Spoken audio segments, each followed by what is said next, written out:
Bismillahirrahmanirrahim. Assalamualaikum warahmatullahi wabarakatuh. Perkenalkan, nama saya Siti Reski Rahayu, NIM 1057311211821, kelas PA21A. Di sini saya akan menjelaskan mengenai auditing 2. Di mana yang pertama itu bab 1, pemeriksaan aset tak berwujud. Yang pertama itu A, sifat dan contoh. Pengertian dari sifat aset tidak berwujud menurut SAK etap. Aset tidak berwujud adalah aset non-moneter yang dapat diidentifikasi dan tidak mempunyai wujud fisik. Di mana suatu aset dapat diidentifikasikan jika yang pertama dapat dipisahkan, yaitu kemampuannya untuk menjadi terpisah atau terbagi dari perusahaan dan dijual, dialihkan, dilisensikan, disewakan, atau ditukarkan melalui suatu kontrak terkait aset atau liabilitas secara individual atau secara bersamaan. Yang kedua itu munculnya dari hak kontraktual atau hak hukum lainnya, terlepas apakah hak tersebut dapat dialihkan atau dapat dipisahkan dari perusahaan atau dari hak dan kewajiban lainnya. Aset tidak berwujud tidak termasuk yang pertama itu efek atau surat berharga. Yang kedua hak atas mineral dan cadangan mineral, misalnya minyak, gas alam dan sumber daya yang tidak dapat diperbarui lainnya. Aset tidak berwujud diakui jika yang pertama kemungkinan perusahaan akan memperoleh manfaat ekonomi masa depan dari aset tersebut. Yang kedua, biaya proses perolehan aset atau nilai aset tersebut dapat diukur dengan andal. Yang kedua itu pengertian dan sifat aset tak berwujud untuk PSAK nomor 19, di mana biaya perolehan adalah jumlah kas atau setara kas yang dibayarkan atau nilai wajar imbalan lain yang diserahkan untuk memperoleh aset pada saat perolehan atau konstruksi, atau jika dapat diterapkan jumlah yang diatribusikan ke aset saat pertama kali diakui sesuai dengan persyaratan tertentu dalam PSAK. Adapun contoh-contoh dari aset tidak berwujud. Yang pertama itu goodwill. Goodwill timbulnya pada suatu perusahaan pada waktu membeli suatu perusahaan lain di atas harga yang berlaku untuk aset netonnya setelah dikurangi biaya-biaya karena perusahaan yang dibeli mempunyai keunggulan tertentu. Yang kedua, hak paten. Jika suatu perusahaan atau seseorang menemukan suatu produk baru setelah melakukan riset selama beberapa waktu dengan mengeluarkan biaya yang cukup besar, untuk itu ia dapat mendaftarkan produk ciptanya ke Direktorat Hak Paten untuk memperoleh hak paten, sehingga orang lain tidak dapat membuat produk yang sama kecuali orang tersebut sudah membeli hak paten tersebut atau membayar royalti kepada pemilik hak paten. Yang ketiga itu hak cipta yang diberikan kepada seseorang yang menciptakan atau mengarang buku. Yang keempat franchise, misalnya Kentucky Fried Chicken, McDonald, Exteller 77. Jika seseorang ingin menjual makanan atau minuman dengan rasa, bentuk, cara penyajian, dan dekorasi yang sama, terlebih dahulu harus membeli hak franchise.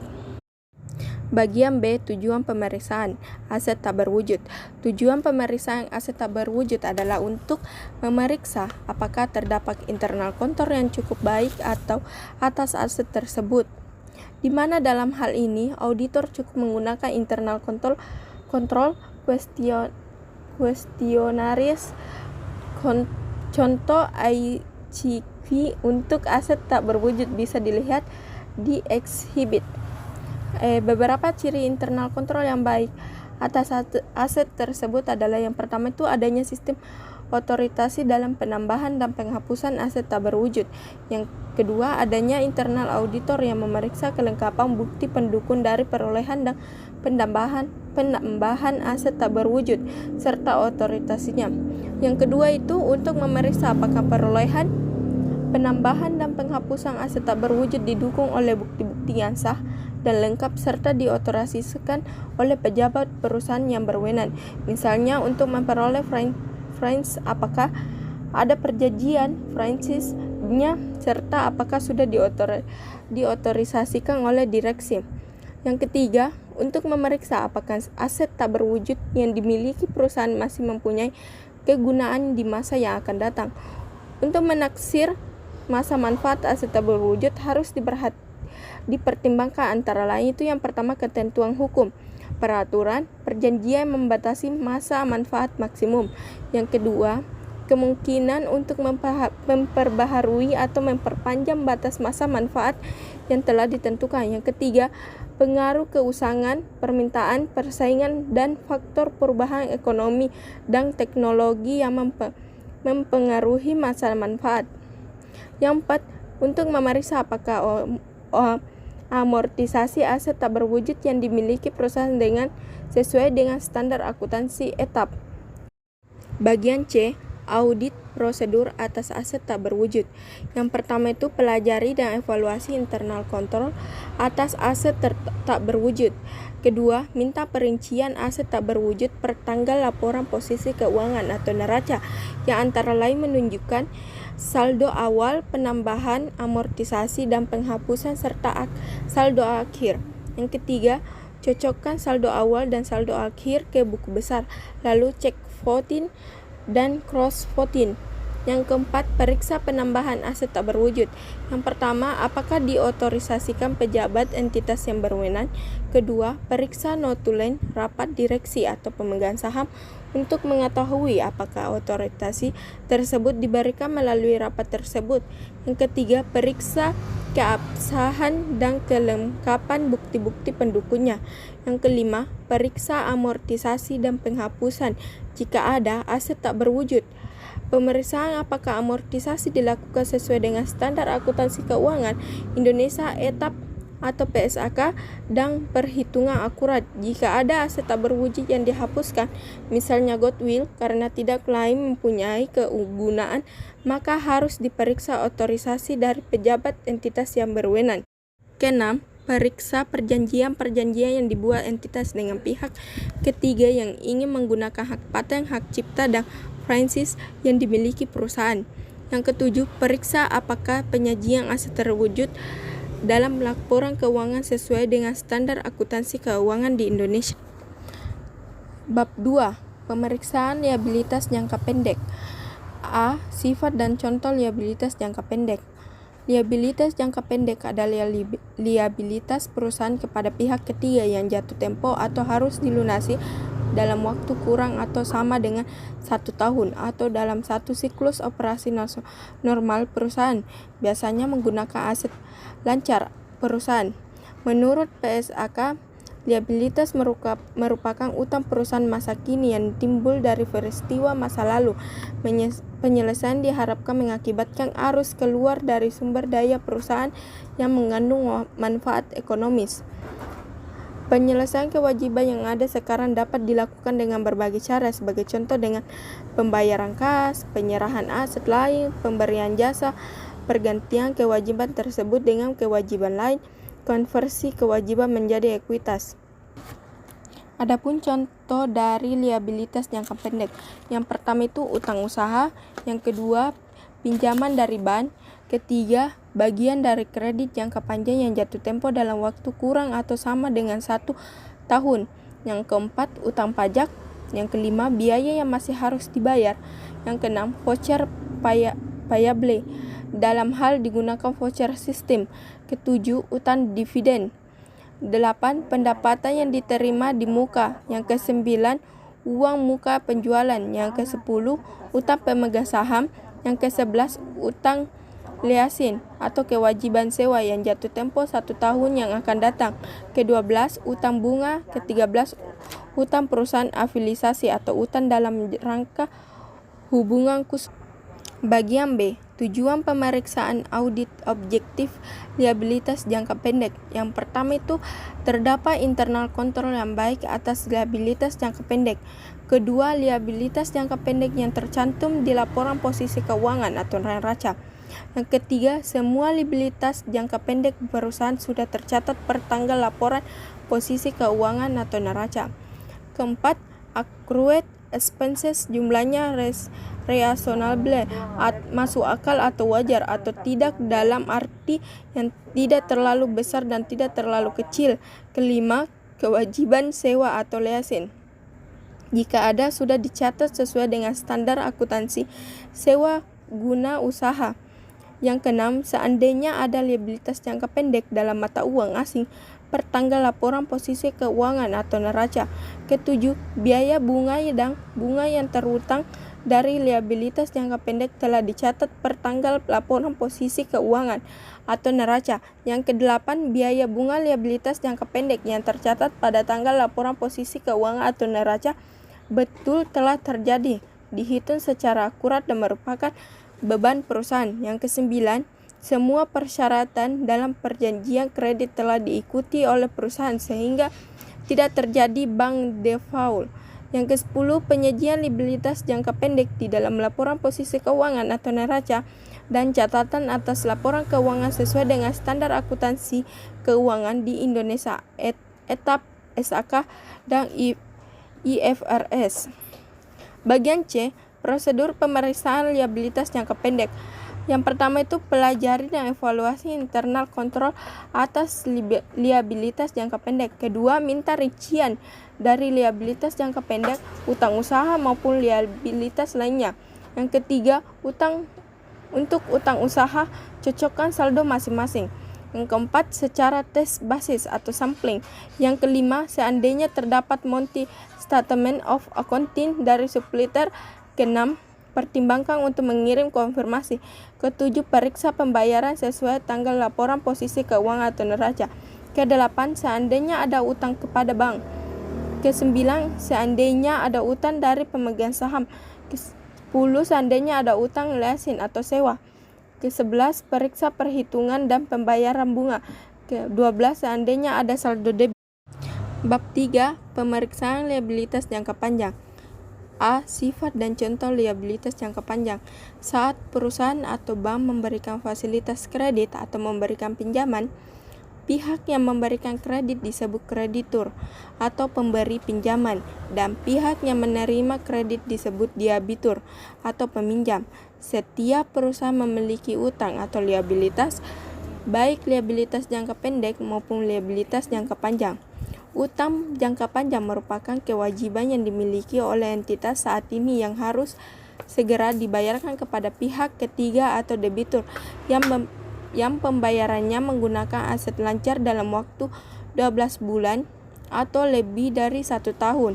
Menurut Sukrino Agois, liabilitas jangka panjang adalah kewajiban perusahaan kepada pihak yang jatuh tempo atau harus dilunasi dalam waktu lebih dari 1 tahun. Adapun contoh dari liabilitas jangka panjang, yang pertama itu kredit investasi, di mana kredit investasi yaitu pinjaman dari bank atau lembaga keuangan bukan bank yang digunakan untuk pembelian aset tetap kecuali tanah, misalnya gedung dan mesin. Yang kedua, utang obligasi. Utang obligasi yaitu pinjaman jangka panjang yang diperoleh suatu perusahaan dengan menjual obligasi di dalam negeri maupun di luar negeri. Yang ketiga, wesel bayar. Wesel bayar yang jatuh temponya lebih dari 1 tahun, yaitu suatu pernyataan tertulis dari debitur bahwa ia berjanji untuk membayar sejumlah tertentu pada tanggal tertentu dengan memperhitungkan tingkat bunga tertentu. Yang keempat, utang kepada pemegang saham atau perusahaan induk atau perusahaan afiliasi. Biasanya diberikan untuk membantu perusahaan anak atau perusahaan afiliasi yang baru mulai beroperasi dan membutuhkan pinjaman.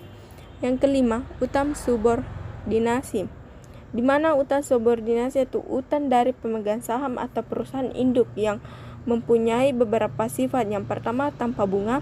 Yang kedua, belum dibayar kembali pada saat perusahaan telah mempunyai kemampuan untuk membayar kembali utangnya. Yang ketiga, mempunyai kemungkinan untuk dialihkan sebagai setoran awal. Yang keenam, bridging loan. Bridging loan yaitu pinjaman sementara yang akan dikembalikan jika kredit investasi yang dibutuhkan perusahaan sudah diperoleh.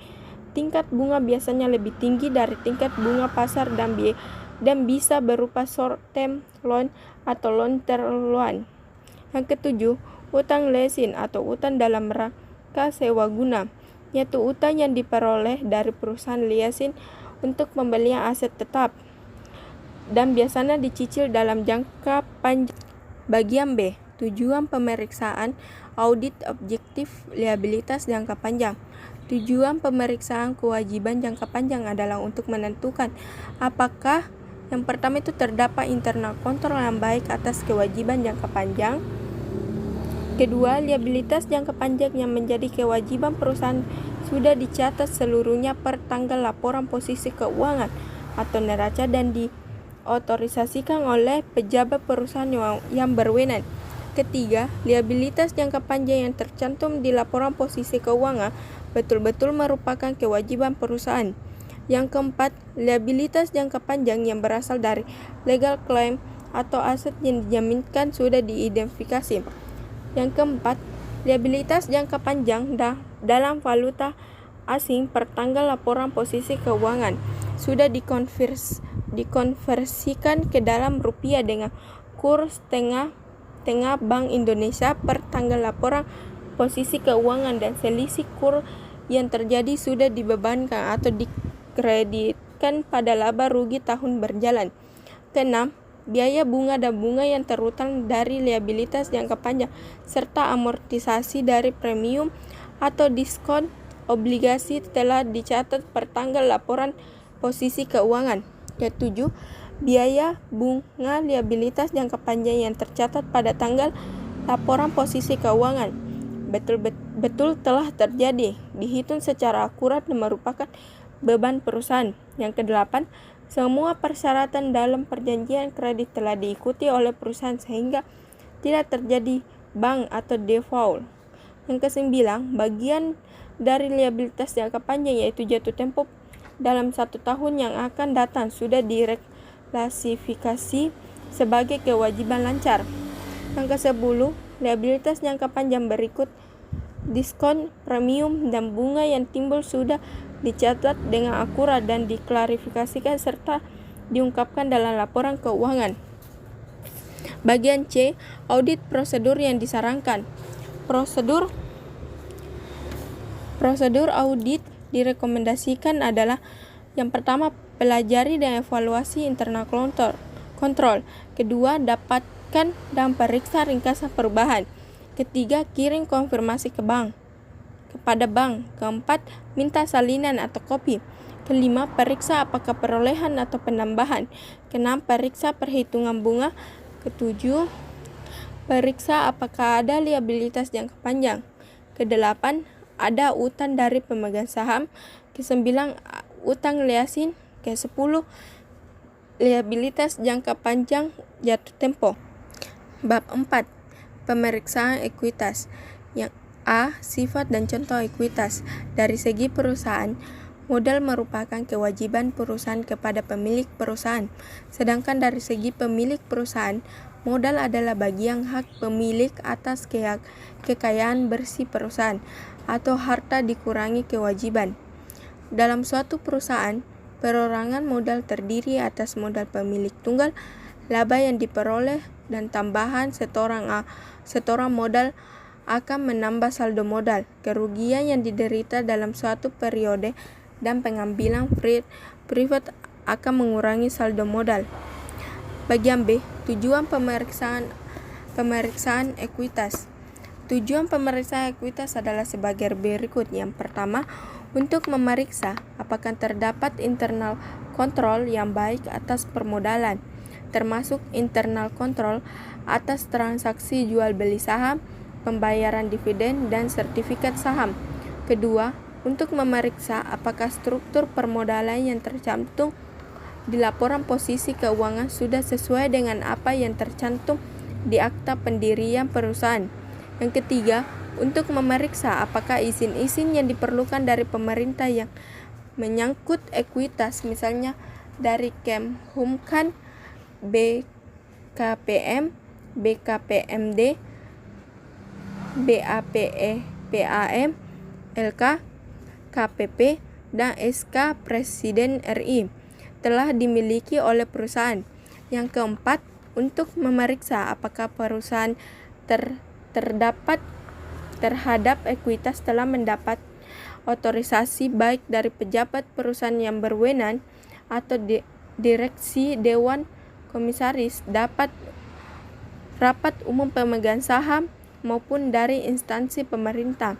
Kelima, untuk memeriksa apakah setiap perusahaan pada retained earning atau accumulated loss didukung oleh bukti-bukti yang sah. Keenam, untuk memeriksa apakah penyajian permodalan di laporan posisi keuangan sesuai dengan SAK dan hal-hal penting sudah diungkapkan dalam catatan atas laporan keuangan.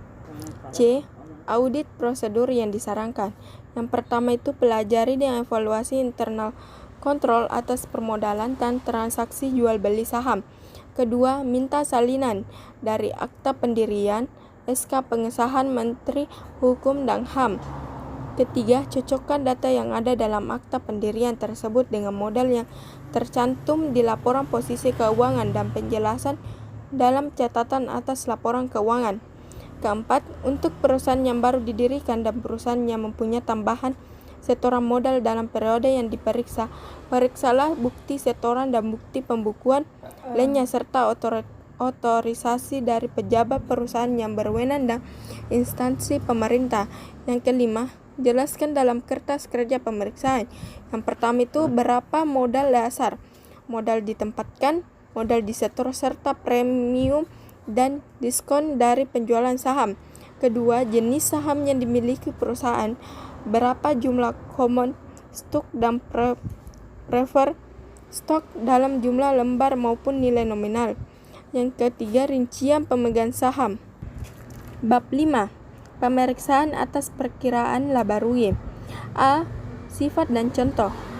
Perkiraan laba rugi terdiri atas perkiraan pendapatan operasional, harga pokok penjualan, beban operasi, pendapatan dan beban di luar operasi dan pos luar biasa.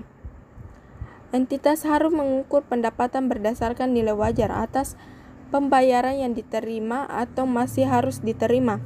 Menurut SAK etap, entitas harus mengukur pendapatan berdasarkan nilai wajar atas pembayaran yang diterima atau masih harus diterima. Nilai wajar tersebut tidak termasuk jumlah diskon, penjualan, dan potongan volume. Bagian B. Tujuan pemeriksaan perkiraan laba rugi. Yang pertama, untuk mengetahui apakah terdapat internal kontrol yang baik atas pendapatan dan beban, termasuk apakah perusahaan menggunakan akrual basis untuk mencatat pendapatan maupun beban. Yang kedua, untuk memeriksa apakah semua pendapatan yang menjadi hak perusahaan telah dicatat di buku perusahaan dan apakah pendapatan yang dicatat betul-betul merupakan hak perusahaan dengan menggunakan cut-off yang tepat. Yang ketiga, untuk memeriksa apakah semua biaya yang menjadi beban perusahaan telah dicatat di buku perusahaan dan apakah semua biaya yang dicatat betul-betul merupakan beban perusahaan dengan memperhatikan cut-off yang tepat. Yang keempat, untuk memeriksa apakah terdapat fluktuasi yang besar dalam perkiraan pendapatan dan beban jika dibandingkan dengan tahun sebelumnya maupun jika dibandingkan bulan per bulan atau jika dibandingkan dengan anggaran pendapatan dan beban. Yang kelima, untuk memeriksa apakah pendapatan dan beban telah dilaporkan di laporan laba rugi sesuai dengan standar akuntansi keuangan etap. Begitu juga penggunaan di catatan atas laporan keuangan. Bagian C. Audit prosedur yang disarankan. 1. Pelajari dan evaluasi internal kontrol atas pendapatan dan biaya. Kedua, minta rincian laporan laba rugi untuk periode yang diperiksa dengan angka perbandingan untuk periode sebelumnya. Yang ketiga, minta rincian laba rugi untuk periode yang diperiksa yang dibandingkan dengan budget untuk periode yang sama. Keempat, minta rincian penjualan menurut jenis barangnya atau menurut area penjualan yang mencantumkan kuantitas barang yang dijual maupun nilai uangnya selama setahun. Kelima, periksa cut-off penjualan untuk mengetahui ada atau tidaknya geseran waktu pencatatan penjualan. Bab 6. Pemeriksaan, subsequent event, dan penyelesaian pemeriksaan. A. Sifat dan contoh subsequent event. Subsequent event adalah peristiwa atau transaksi yang terjadi setelah tanggal laporan keuangan, tetapi sebelum diterbitkannya laporan audit yang mempunyai akibat yang material terhadap laporan keuangan, sehingga memerlukan penyesuaian atau pengungkapan dalam laporan tersebut. Terdapat dua jenis subsequent event, yaitu yang pertama peristiwa yang memberikan tambahan bukti yang berhubungan dengan kondisi yang ada pada tanggal laporan posisi keuangan dan berdampak terhadap taksiran yang melekat dalam proses penyusunan laporan keuangan. Kedua, peristiwa-peristiwa yang menyediakan tambahan bukti yang berhubungan dengan kondisi yang tidak ada pada tanggal laporan posisi keuangan, namun kondisi tersebut ada sesudah tanggal laporan posisi keuangan. Bagian B. Tujuan pemeriksaan subsequent event. Yang pertama, menggunakan untuk menentukan apakah ada kejadian-kejadian penting sesudah tanggal laporan posisi keuangan. Yang kedua, untuk menentukan kemungkinan tertagihnya piutang. Ketiga, untuk memastikan bahwa barang dalam perjalanan yang tercantum di laporan posisi keuangan. Keempat, untuk memastikan bahwa liabilitas dan